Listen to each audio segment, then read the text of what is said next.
ایک بار حضرت صلی اللہ علیہ وسلم لوگوں میں بیٹھے ہوئے ان سے باتیں کر رہے تھے۔ اتنے میں ایک دیہاتی آپ کے پاس آیا اور پوچھنے لگا کہ قیامت کب آئے گی۔ آپ صلی اللہ علیہ وسلم اپنی گفتگو میں مصروف رہے۔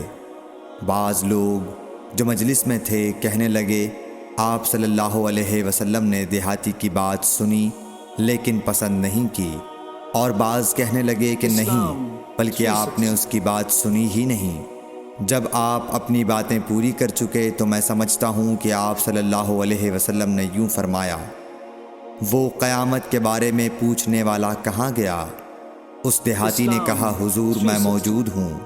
آپ نے فرمایا کہ جب امانت ایمانداری دنیا سے اٹھ جائے تو قیامت قائم ہونے کا انتظار کر۔ اس نے کہا، ایمانداری اٹھنے کا کیا مطلب ہے؟ آپ صلی اللہ علیہ وسلم نے فرمایا کہ جب حکومت کے کاروبار نالائق لوگوں کو سونپ دیے جائیں تو قیامت کا انتظار کر۔